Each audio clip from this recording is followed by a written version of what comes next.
So ayun guys, isa-isa na pala may bumaba dyan. Kasama pala namin si Kuya Jowas Vlog at ang ganyang dalawang anak. Siyempre yung isa anak niya, yung kanyang cameraman. So ayan guys, no, dandan kami bumababa dyan dahil maraming talaba, mahirap na masugatan. Kitang-kita niyo naman, sobrang baba ng tubig. So ayun, napagod agad si Boss Ben, halos kabababa lang namin. Tawang-tawa na agad siya sa porma ni Jones, tingnan niyo guys. Yan si Jones guys, so makikita niyo, parang hindi na siya makaalis kasi sobrang lalim na putik. So dito banda guys, tinawag namin ni kay Joers Vlog dahil mayroon daw siyang nakita na limango. So, ituturo niya daw sa amin at tatanungin niya dyan guys kung saan daw ba yung alimango dyan. Siyempre kami, hindi namin kabisado at hindi kami sanay sa ganyan guys. Hinahanap din namin kung saan dyan. So ayun guys, tingnan nyo guys. Ayun ganyan yung sinasabi niya. Yung ginagawa po natin dito kung gaano kahirap. Kagaya po sila, wala pa po sila nakukuha. Tingnan mo po yung pagod. Parang ano na po, parang pupunta na tayo sa hindi maganda. Parang, ngayon po, sinama ko kayo dito, di ba tinawag ko sabi ko kung mayroon. Apo. Pero may nakikita ba kayo limango? Sa ngayon, Wala talaga. Saan ba dyan? Saan ba? So ayan, hinahanap namin kung saan dyan. Sabi ko sa kanila, may alimango.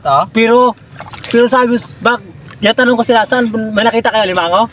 At siyempre, hinahanap namin kung saan dyan banda o tuto kami. Jokers Vlog dyan, dito sa ating mga kaibigan. Ito po, alimango po. Ito po. At siyempre, hindi namin nakita, siya na yung nagturo kung saan banda. So ayun, habang tinuro niya guys, hindi pa rin namin alam kung saan banda. At sinabi niya sa amin kung saan daw nakaharap yung alimango. At siya na rin nagpalabas na alimango guys. Siyempre, first time pa lang namin. Wow! So ayun guys, no, grabe, napaalaki. At sobrang lupit talaga ni Guy Jewers Vlog guys pagdating sa mga ganyan, pagdating sa mga alimango. So ayan, ingat ka boss, masipit ka sana. Joke lang, sayang, di ka pa nasipit. May alam pag naluto ka. Pasalamat ka dahil isa lang sipit niyan. Ang sakit kaya masipit niyan guys. Pero masarap. So na siyempre yung kasama namin guys, hindi sanay.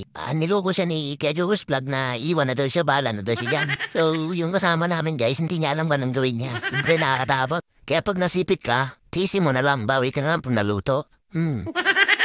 So ayun, hawakan na ng kasama namin ni Boss Ben. Si Boss Ben pa rin guys. So ayun, buti na lang isa lang isipit mo. At nung nahawakan na ni Boss Ben, nilinisan niya na to para kahit pa paano matanggal ang putik. Siyempre, tuntua si Gago. Boss Ben pala, Boss Ben. Siyempre, sino ba naman hindi matutuwa, guys? Kanya kalaki kagad ang makuha. Sobrang like lang, guys. Kaya lang isa lang ang sipit, pero okay lang. At siyempre, tuntua pa rin si Boss Ben, guys. Hindi pa rin siya mapaniwala. Kasi masarap ang gulam niya mamaya. At dito guys, nilagay niya na sa aming lagayan para sigurado na. At sa part pala nito guys, ang haba na nilakad namin sa gitna ng dagat. Napopo na lang si Boss Ben dahil sa sobrang pagod. Ang masakit pa nito guys, nakalimutan maraming udala ng tubig, pati si Junis pagod na rin, laylay dila na.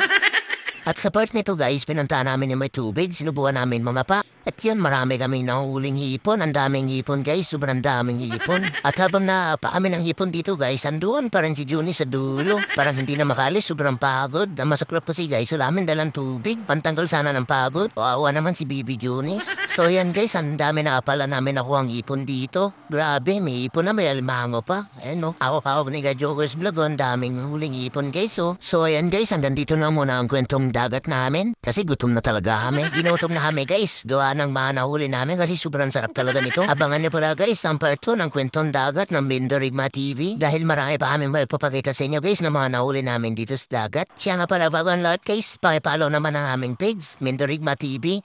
Maraming salamat.